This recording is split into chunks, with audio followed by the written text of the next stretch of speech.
Hello friends, good morning. मैं Soni ma'am, teaching exam में आप सभी का स्वागत है। तो आज जो है क्लास पार्ट नंबर हम लोग का 2 है।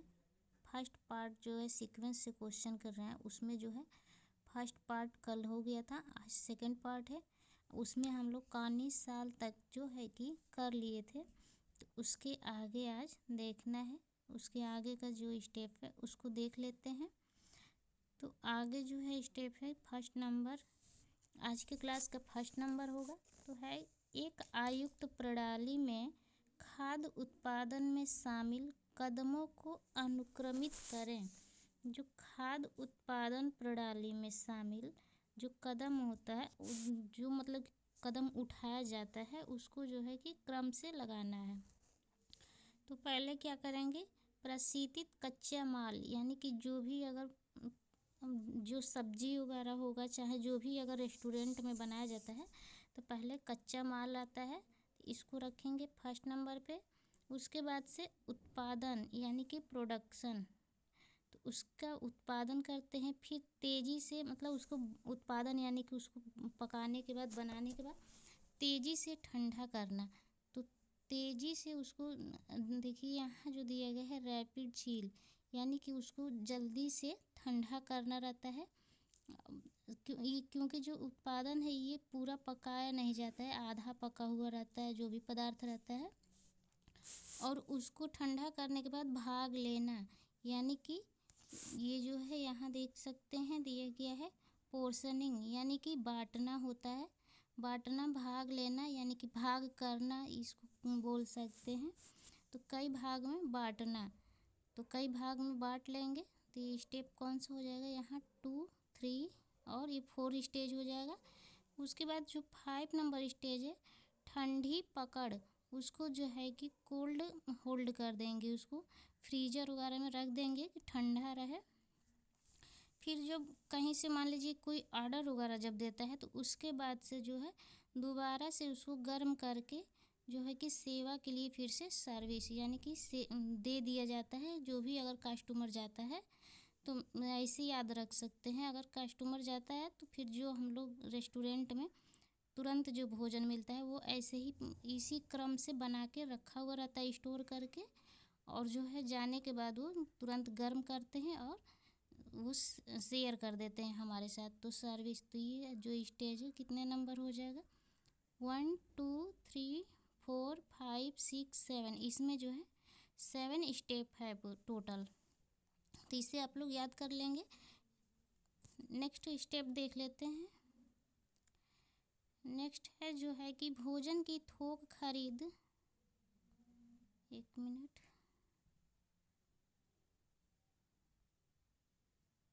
है भोजन की थोक खरीद में शामिल कदम।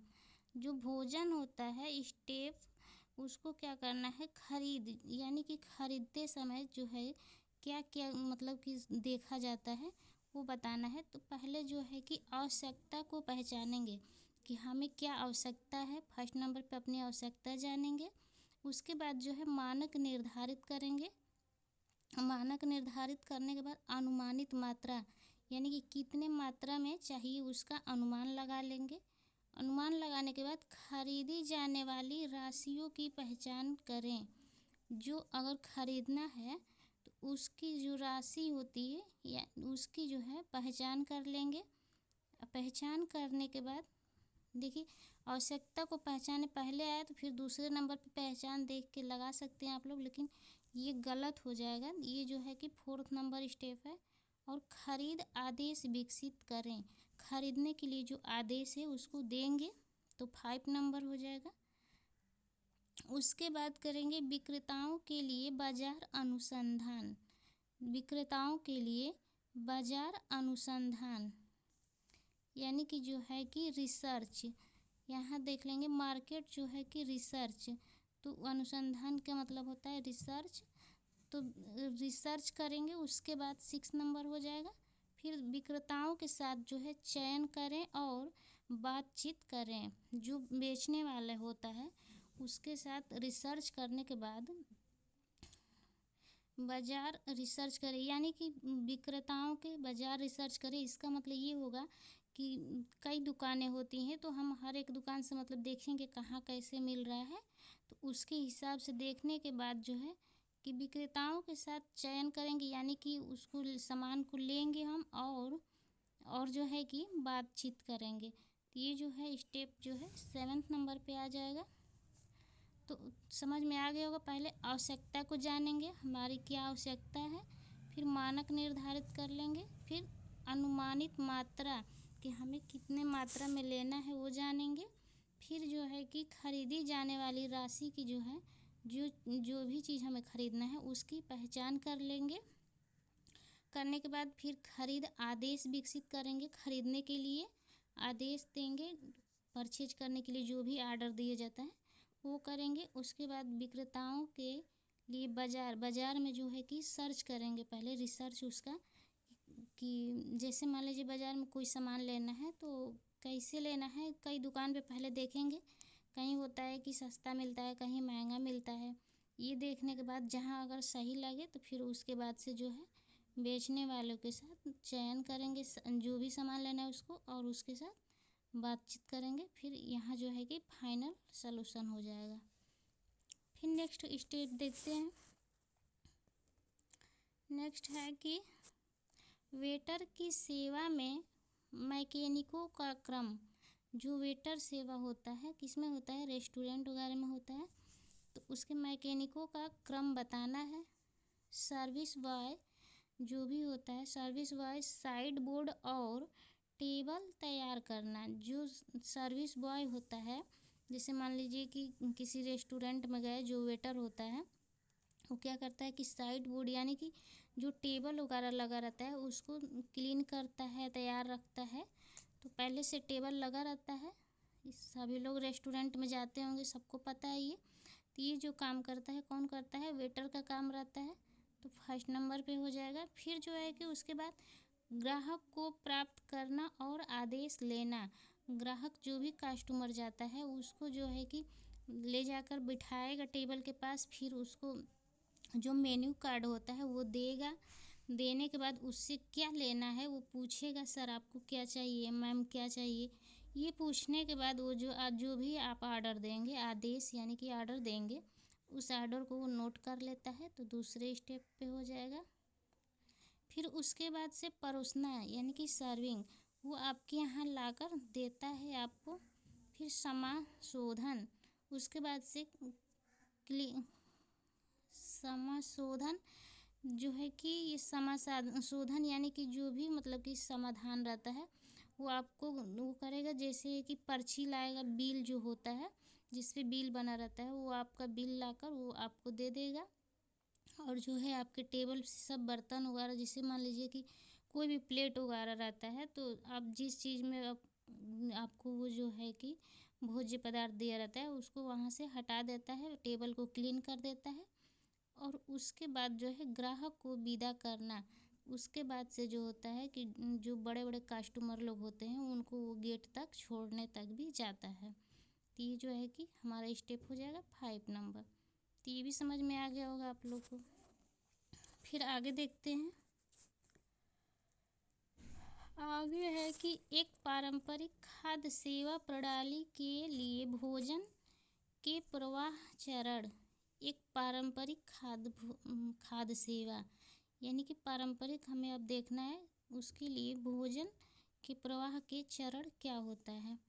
प्राप्त करना, भंडारण, उत्पादन, होल्डिंग और सेवा। तो पहले प्राप्त करना यानी कि रिसीविंग करना फर्स्ट नंबर पे हो जाएगा। उसके बाद से जो है कि उसको स्टोर करना, भंडारण 2 नंबर पे हो जाएगा। थर्ड नंबर पे जो है प्रोडक्शन,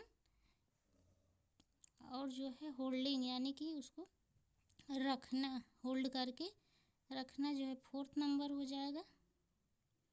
और 5 नंबर जो होता है सर्व करना यानी कि सेवा, उसी को इंग्लिश में सर्व करना यानी कि एक दूसरे को मतलब कि जो होता है वो देना। तो यहाँ सेवा लिखा है तो इस सेवा से थोड़ा कन्फ्यूजन भी हो सकता है, तो इधर इंग्लिश देख लेंगे तो सर्व करना एक दूसरे के लिए। तो ये जो है 5 स्टेप हो जाएगा। ये बहुत छोटा था, इसमें ज़्यादा कुछ नहीं समझना है। ये जो है कि पारंपरिक खाद्य पदार्थ है, इससे ध्यान देंगे। प्राप्त करना, फिर स्टोर करना, प्रोडक्शन, होल्डिंग और सर्विस। नेक्स्ट स्टेप देख लेते हैं, उसमें क्या है। इसमें है कि खाद्य सेवा प्रतिष्ठान के लिए उपकरण खरीदते समय उठाए जाने वाले कदम। जो खाद्य सेवा प्रतिष्ठान के लिए जो उपकरण जो होता है उसको खरीदते समय क्या क्या ध्यान देना चाहिए, क्या करना चाहिए, किस स्टेप में, उसे देखते हैं। इसमें है आवश्यकता का आकलन करें, यानी कि किस उपकरण की ज़रूरत है पहले उसकी आवश्यकता को जानेंगे। किसकी मतलब की है, जो आकलन करे का मतलब यही होता है कि जानना किसी के बारे में। तो यहाँ किसी के बारे में यानी कि हमें किसके बारे में जानना है, उपकरण के बारे में जानना है कि जो खाद्य सेवा के लिए किस किस उपकरण की ज़रूरत है। तो फर्स्ट नंबर पे इसको देखेंगे। उसके बाद खरीदे जाने वाले उपकरणों की सूची तय करें। जो खरीदने के लिए उपकरण है आवश्यकता जान जाएंगे। अगर किसी जिस उपकरण की आवश्यकता होगी उसको खरीदने के लिए सूची तय करेंगे, यानी कि उसका सूची एक बना लेंगे हमें कौन कौन सा उपकरण चाहिए। उसके बाद विभिन्न स्रोतों से इन मदों के मूल्य प्राप्त कर व्यय का अनुमान लगाइए।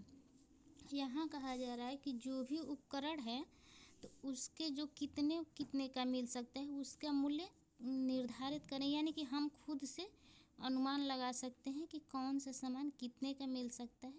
तो यहाँ खुद से अनुमान लगाना है, ये अभी दुकान की बात नहीं हो रही है। तो पहले आवश्यकता जानेंगे, फिर उपकरण की क्या क्या लेना है उसका सूची बना लेंगे। उसके बाद थर्ड नंबर पे जो है कि अनुमान लगाएंगे कितने का मिल सकता है, व्यय का अनुमान लगाना। उसके बाद जो है फोर्थ स्टेज हो जाएगा, क्या होगा, इन वस्तुओं की खरीद के लिए दिशा निर्देश विनिर्देश निर्धारित करें। खरीदने के लिए इसको परचेज करने के लिए ऑफ दिस आइटम कौन कौन सा आइटम लेना है उसके लिए जो है यहाँ निर्धारित कर लेना है खरीदने के लिए। और उसके बाद करने के बाद 4 नंबर स्टेप हो जाएगा। फिर 5 नंबर पे क्या होगा कि सावधानी से विचार करने के बाद यह सुनिश्चित करें कि उपकरण आवश्यक विनिर्देशों को पूरा करता है। उस खरीदने के बाद देखिए खरीद लेंगे, उसके बाद खरीदने के बाद ये ध्यान विचार करेंगे कि क्या हमने जो उपकरण खरीदा है वो उपकरण की जो है वो उपकरण आवश्यक, यानी कि हमारे जो जिस मकसद से लिए थे उपकरण वो जो है कि वो सक्सेसफुल है या नहीं है, इसके बारे में जानेंगे। वो हमारे लिए मतलब कि अच्छा है क्या है, उससे संतुष्टि प्राप्त हो रहा है कि नहीं हो रहा है उस उपकरण को यूज करके, ये सब इसमें जानना है। तो ये 5 नंबर स्टेप हो जाएगा। तो इसमें भी कुछ नहीं करना है, ये खुद से भी मतलब दिमाग लगा के कर लेगा कोई भी इसको सीक्वेंस से लगाना है। तो क्या करना है कि इसमें सिर्फ आवश्यकता जानना है। आवश्यकता जानने के बाद जो जो हमें चीज़ लेना रहेगा उसकी सूची बना लेंगे। सूची बनाने के जो बाद है कि खुद से अनुमान लगा लेंगे हम पहले ही कि कितने का मिल सकता है। अनुमान लगाने के बाद खरीद के लिए जो है कि निर्देश देंगे और लास्ट में जो है कि उसको खरीदने के बाद हम ये देखेंगे कि वो हमारे लिए सक्सेसफुल है कि नहीं है, बाकी उस पर मूल्यांकन कर लेंगे।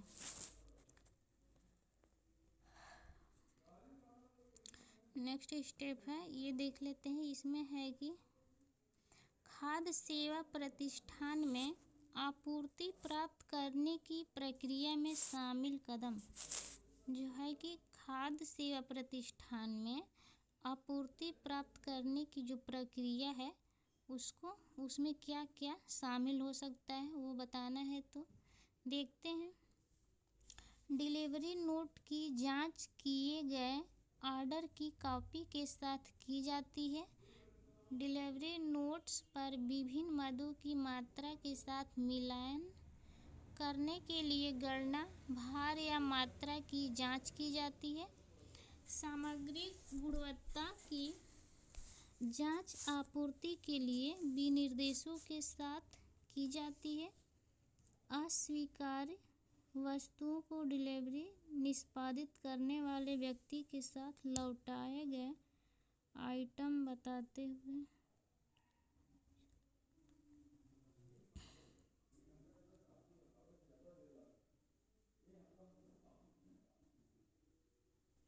देखिए इसमें है कि डिलीवरी नोट की जांच किए गए ऑर्डर की कॉपी के साथ की जाती है। जो डिलीवरी यानी कि किसी सामान का अगर डिलीवरी करना है उसको, तो उसकी जो होती है कि जांच किए गए जो ऑर्डर होता है, ऑर्डर दिया गया रहता है, उसको कॉपी के साथ जो है कि की जाती है। जो भी ऑर्डर किया गया रहता है उस कॉपी के साथ जो है डिलीवरी का नोट जांच किया जाता है। फर्स्ट स्टेप हो जाएगा। और जो है सेकंड स्टेप में होता है कि जो ऑर्डर रहता है उसके डिलीवरी नोट्स पर विभिन्न मदों की मात्रा के साथ जो जो भी रहता है उसमें जो कि नोट किया गया रहता है उसमें जो भी मद रहता है मिलान करने के लिए गणना या भार या मात्रा की जांच करते हैं। उसकी वजन और जो है मात्रा कितने वजन का है कितने मात्रा का है उसको जो है कि जांच कर लेते हैं। तो ये जो है सेकंड नंबर पे हो जाएगा। उसके बाद थर्ड नंबर देखते हैं कि सामग्री की गुणवत्ता उसके गुणवत्ता के अनुसार देखेंगे और आपूर्तिकर्ता को दिए गए विनिर्देशों के साथ की जाती है। तो कैसे देखिए सामग्री जो होता है उसकी गुणवत्ता के आधार पे ना विनिर्देश किया जाता है। तो इसमें जो है थर्ड नंबर हो जाएगा। फिर जो है गुणवत्ता के आधार पे आपूर्ति हो जाता है, जांच हो जाता है। तो उसके बाद जो होता है अस्वीकार्य वस्तुओं को डिलीवरी निष्पादित करने वाले व्यक्ति के साथ लौटाए गए आइटम बताते हुए डिलीवरी चालान पर एक नोट के साथ वापस कर दिया जाता है। जैसे होता है कि अस्वीकार की वस्तुओं को डिलीवरी जो मतलब कि स्वीकार करने योग्य वस्तु न हो उसको निष्पादित कर दिया जाता है। और निष्पादित जो व्यक्ति अगर करता है, जैसे मान लीजिए कोई डिलीवरी लेता है, अगर उसको सामान उसमें अच्छा नहीं रहता है ना तो फिर रिटर्न भी करता है उसको, तो उसी के बारे में ये बताया जा रहा है। तो व्यक्ति के साथ लौटाए गए, अगर जो व्यक्ति है जो निष्पादित कर रहा है, जो व्यक्ति लौटा रहा है आपके डिलीवरी को, मतलब कि वापस उसको रिटर्न कर रहा है, तो उस आइटम को बताते हुए कौन सा आइटम है उसमें उसको बताते हुए डिलीवरी चालान पे नोट के साथ वापस किया जाता है। वो जो है कि आइटम है उसको बताएगा, डिलीवरी का जो चालान होता है पर एक नोट के साथ वापस कर दिया जाता है। तो ये जो है 4 नंबर हो जाएगा। फिर उसके बाद क्या होता है कि डिलीवरी चालान को प्राप्त करने वाले प्राधिकारी और आपूर्ति के वितरणकर्ता द्वारा हस्ताक्षरित किया जाता है। डिलीवरी चालान प्राप्त करने के लिए ये डिलीवरी का जो चालान होता है ये 5 स्टेप है। उस चालान को प्राप्त करने के लिए करने वाले प्राधिकारी जो होता है और आपूर्ति के वितरणकर्ता द्वारा जो है हस्ताक्षर यानी उस पर की सिग्नेचर किया जाता है। तो ये जो है 5 नंबर स्टेप है। तो ये भी समझ में आया होगा। ये खुद से भी मतलब हो सकता है। यहाँ जो ऑर्डर किया गया रहता है कॉपी, उस डिलीवरी की नोट की जांच की जाती है फर्स्ट स्टेप पे।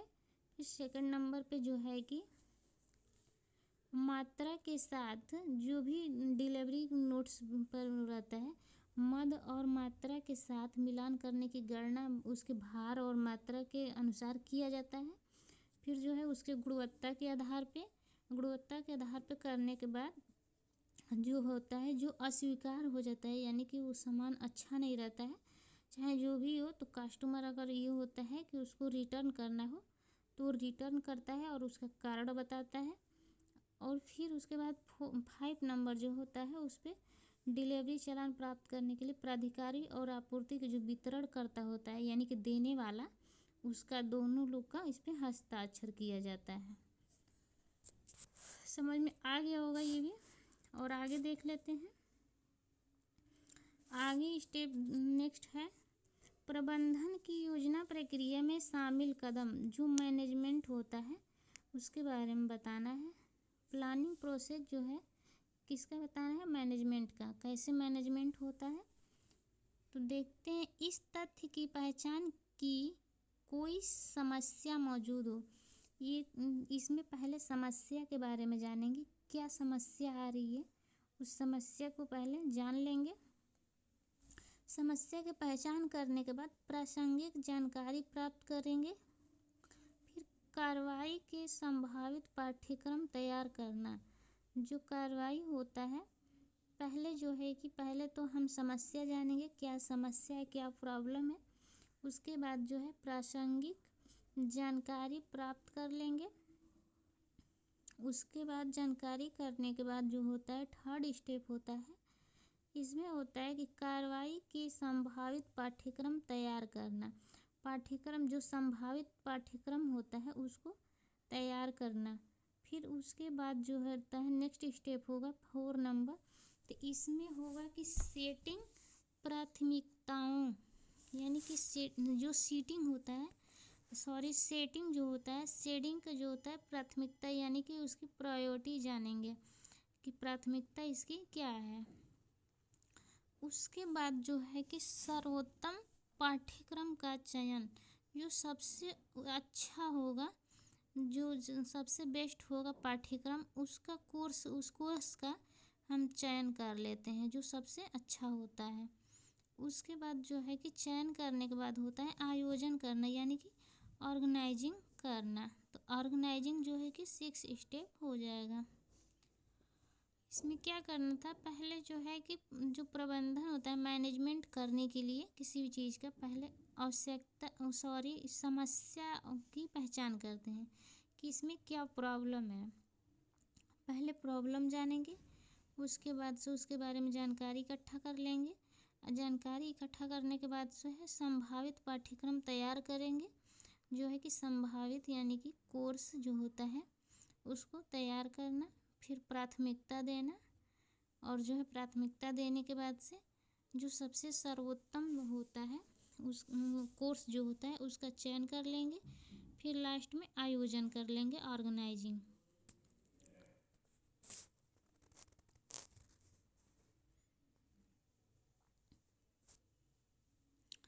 नेक्स्ट देख लेते हैं। नेक्स्ट स्टेप जो है कि ये विटामिन ए है।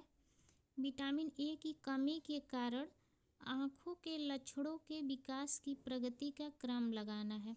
कि मतलब जो विटामिन ए की कमी से होता है आँखों में जो भी दिक्कतें होती हैं, जो लक्षण दिखाई देता है, उसका क्रम लगाना है कि क्रम से पहले क्या सिम्टम्स आता है फिर क्या आता है उसको देखना है।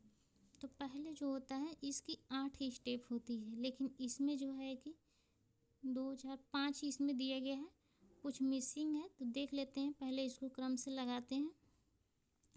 पहले जो होता है कि विटामिन ए की जब कमी होती है तो सबसे पहले रातांधी होता है, यानी कि नाइट ब्लाइंडनेस, जो कि इसमें होता है कि रात में दिखाई नहीं देता है। तो सबसे फर्स्ट स्टेज हो जाता है ये। उसके बाद जो होता है कंजक्टिवल जीरोसिस होता है, उस कंजाइटिवा इसको भी बोलते भी हैं। उसके बाद जो होता है कॉर्नियल जीरोसिस होता है। फिर कैरेटोमलेशिया, कॉर्नियल निशान नहीं होता है, स्कार होता है। देखिए इंग्लिश में इधर सही दिया गया है, कॉर्नियल स्कार। ये जो है कि सबसे लास्ट का स्टेप होता है। तो ये आप लोग को पता भी होगा, और सब 8 स्टेप में होता है, यहाँ सिर्फ 5 स्टेप दिया गया है। तो देख लेंगे इसको पूरा। इसमें से नेट में एक क्वेश्चन ज़रूर आता है, हर बार विटामिन ए की एक क्वेश्चन ज़रूर आता है, इस बार भी आ सकता है। तो इसको आप लोग क्रम से लगाने के लिए ही ज़्यादा आता है, तो इसे ज़रूर देख लीजिएगा। नेक्स्ट देख लेते हैं इसमें क्या है। इसमें जो है कि जो डाइट रिकॉर्ड किया जाता है, रिकॉल 24 घंटे डाइटरी रिकॉल पद्धति के संचालन में शामिल कदम। तो जो 24 घंटे में कोई भी व्यक्ति 24 घंटे के अंदर क्या अपने डाइट में लिया है, क्या शामिल किया है, उसी को इसमें बताया जाता है। देख लेते हैं पहले क्या होता है कि प्रश्नावली को तैयारी और पूर्व परीक्षण जो होता है कि पहले परीक्षण किया जाता है, तैयारी करने से पहले का परीक्षण। तो फिर उसके बाद देखिए, मानकीकृत उपकरणों का उपयोग करके पिछले 24 घंटों में प्रतिवादी द्वारा खाए गए सभी खाद्य पदार्थों और पेय पदार्थों की जानकारी एकत्र करें। क्या करना है इसमें कि जो मानकीकृत उपकरण, जो भी उपकरण होता है उस उपकरण से उपयोग करना है। कोई उपकरण रहता है वो जांच करने के लिए, तो उसी से करना है पिछले 24 घंटे, यानी कि मान लीजिए आज करना है तो आज के टाइम से पिछले का 24 घंटा लेना है। तो पिछले का 24 घंटा में प्रतिवादी यानी कि कोई जो व्यक्ति है उसके द्वारा खाए गए सभी खाद्य पदार्थ को क्या क्या खाया है, किस टाइम खाया है, वो सब जानेंगे। और पेय पदार्थ यानी कि उसके पानी पीने का, जूस पीने का, जो भी पिया होगा, पेय पदार्थ जो भी यूज किया होगा उसको भी, उस दोनों का जो है कि जानकारी इकट्ठा कर लेंगे, एकत्र करें। उसके बाद जो है कि उसका इकट्ठा करने के बाद व्यंजनों का मानकीकरण कर लेंगे, जो जो व्यंजन होगा। अब मानकीकरण करने के बाद जो है कि कच्चे खाद्य पदार्थों की मात्रा में खपत, भोजन और पेय पदार्थों की मात्रा को परिवर्तित करें। जो खाद्य पदार्थ होता है उसकी मात्रा होती है, भोजन और जो पेय पदार्थ होता है उसकी मात्रा होती है। जब दोनों मात्रा होता है उसको परिवर्तित करते हैं। परिवर्तित करने के बाद भोजन संरचना का उपयोग करके ऊर्जा और पोषक तत्वों की, जो भोजन संरचना का वही जो भोजन रहता है, जो भी कुछ 24 घंटे के अंदर जो हम ये इकट्ठा किए रहते हैं, एकत्र किए रहते हैं मात्रा पेय पदार्थ का और खाद्य पदार्थ जो भी भोजन किया रहता है, तो उसका उपयोग करके हम उसका ऊर्जा पोषक तत्व जो होता है उसमें उसकी गणना कर लेते हैं। गणना करने के बाद जो है कि आरडीए के साथ ऊर्जा और पोषक तत्वों के सेवन की तुलना करते हैं। जो आरडीए का रिकॉर्ड आता है कि कितने मात्रा में पोषक तत्व लेना चाहिए, कितने मात्रा में ऊर्जा, तो उस सभी को जो है कि एक साथ करने के बाद सेवन की तुलना करना। पोषक तत्वों को जो होता है, जो ऊर्जा और पोषक तत्वों का क्या कर लेंगे, आरडीए के अनुसार, आरडीए का जो चार्ट होता है उसके हिसाब से हम गणना कर लेंगे, तुलना कर लेंगे। लास्ट में आरडीए आएगा और जो है उससे पहले जो है कि जो 24 घंटे के अंदर खाया गया रहता है जो भी पेय पदार्थ और भोजन, वो फर्स्ट पे आ जाएगा। तो ये ध्यान देंगे। उसके बाद ये बीच में जो भी प्रक्रिया है जांच वाँच करने का वो आ जाएगा।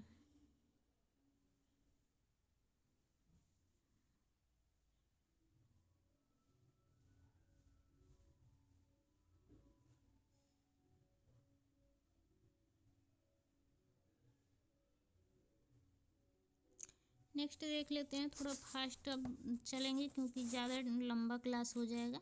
तो देख लेते हैं नायलॉन बनाने का क्रम। जो नायलॉन बनाया जाता है उसका सीक्वेंस देखना है कि किस तरह से बनाया जाता है।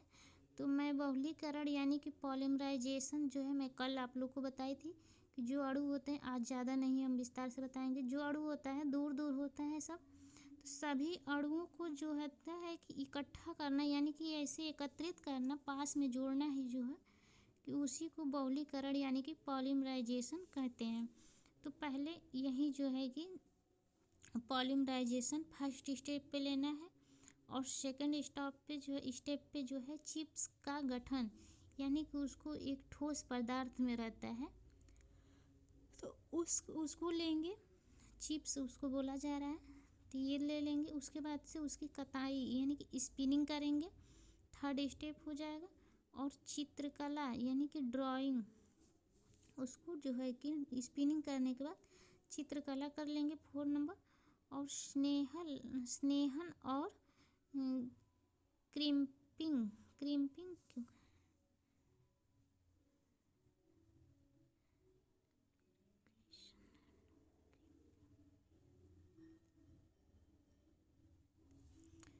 यहाँ लग रहा है ना कुछ टाइपिंग मिस्टेक हुआ है, तो छोड़ दीजिए इसको। मैं कल के क्लास में आप लोग को ये नायलॉन वाला पूरा बता दूँगी, क्योंकि यहाँ मुझे कुछ लग रहा है कुछ मिस्टेक है।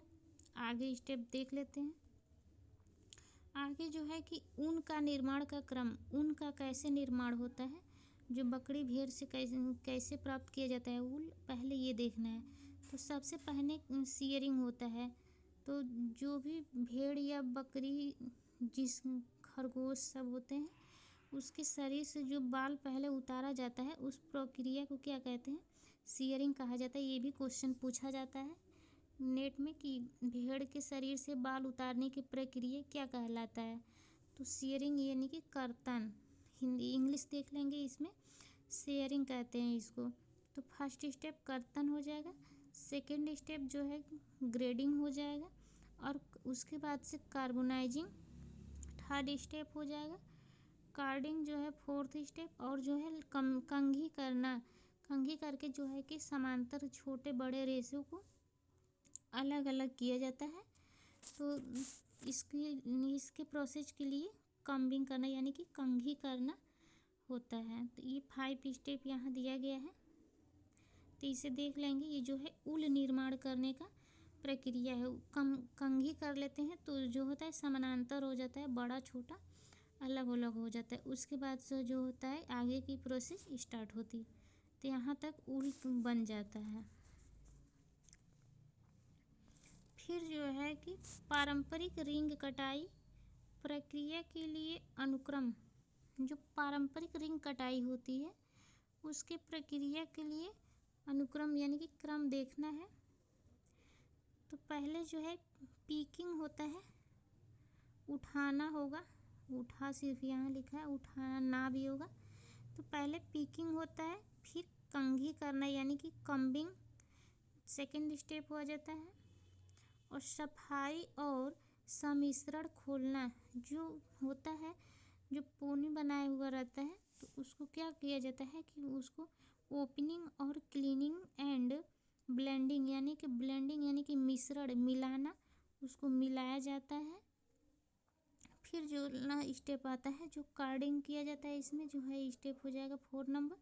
फिर कताई करना यानी कि स्पिनिंग का कार्य होता है, और जो होता है रोविंग यानी स्पिनिंग, जब कटाई करते समय जो होता है रेशे को ट्विस्ट किया जाता है, उसी को घुमाना यानी कि रोविंग कहा जा रहा है यहाँ। आरेखण और आलेखन, उसके बाद से जो होता है ड्राइंग होता है, फिर ड्राफ्टिंग करते हैं उसका। तो ये जो है कि 7th स्टेप है। ये सब आप लोग थ्योरी पढ़े होंगे, तो हर एक वर्ड का आप लोग को जो है कि परिभाषा ही पता होगा कि स्पिनिंग कैसे होता है। ये सब थ्योरी में आप लोग पढ़ भी लिए होंगे। तो सिर्फ सीक्वेंस से कैसे मिलाना है इसके लिए मैं आप लोग को बता रही हूँ, ना कि यहाँ पूरा व्याख्या करना है। उसके बाद जो है कांथा बनाने का क्रम, और 2-3 है, ख़त्म हो जाएगा अभी। तो कांथा जो बनाने का क्रम है, कांथा किस प्रकार बनाया जाता है, और कांथा कहाँ का है, ये बंगाल का है। कांथा जो है बंगाल का है।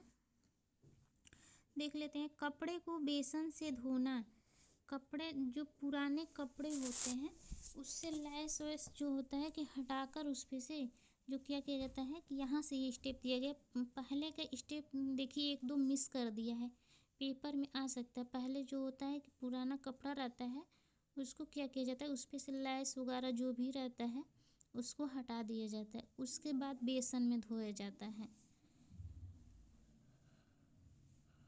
तो देखते हैं यहाँ जो है कि कपड़े को बेसन से धोना यहाँ से स्टार्ट है, तो यहीं से हम देखते हैं। फिर फर्स्ट हो जाएगा, सेकंड नंबर होगा रंग बिरंगे किनारों को तोड़ना और कपड़ों को आकार में एक समान बनाना, सेकंड स्टेप हो जाएगा। फिर जो है बॉर्डर से रंगीन और जैविक धागों का संग्रह। अच्छा देखिए इसमें कुछ ना ऊपर नीचे कर दिया है, थर्ड स्टेप हो जाएगा। इसमें इस क्रम में इसमें दिया है, तो ये भी किसी प्रीवियस ईयर का ही है, अब सन मुझे पता नहीं है। तो इसमें देखिए ये उसके हिसाब से जो ऑप्शन माना गया है यूजीसी के हिसाब से, एनटीए के द्वारा यही आंसर, इसी के क्रम को सही में मान के आंसर बताया गया है।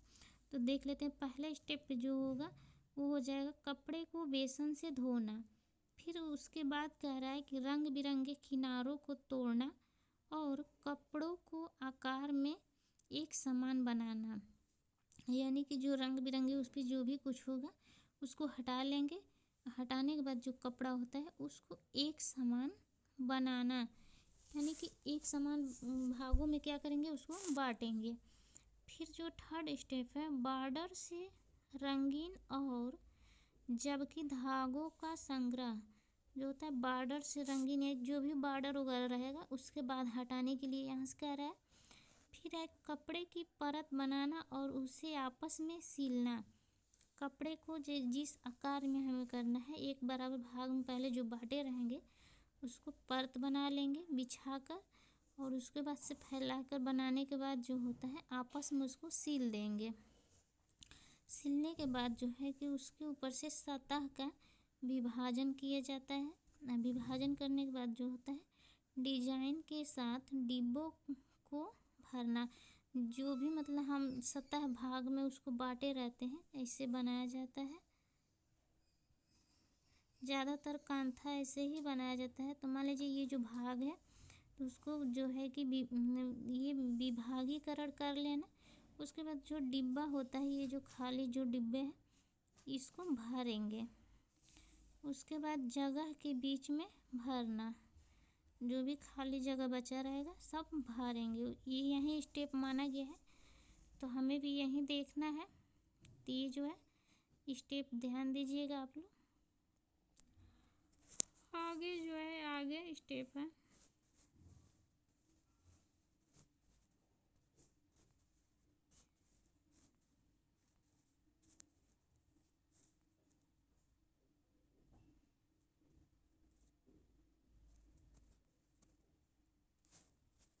मैं क्लास को आज यहीं रोक दे रही हूँ। कल के क्लास में जो है कि आगे का स्टेप करेंगे, क्योंकि अभी बहुत ज़्यादा है कराने के लिए, तो कल देख लेंगे। और कल जो मैं है एक और आप लोग के लिए क्लास लेकर आऊँगी जो सीढ़ी से रिलेटेड होता है, नोजिंग राइजिंग जो ट्रेड वगैरह, इसमें थोड़ा कन्फ्यूजन होता है तो ये भी टॉपिक कर लेंगे, क्योंकि यहाँ से भी जो है एक क्वेश्चन आता है नेट में, तो देख लेंगे कल के क्लास में उसे भी। और आप लोग क्लास में यहीं स्टॉप कर रही हूँ। इस सभी क्लास को देखने के लिए आप लोग टीचिंग एग्जाम यूट्यूब चैनल पे सर्च कर लेंगे तो मिल जाएगा आप लोग को। Thank you so much.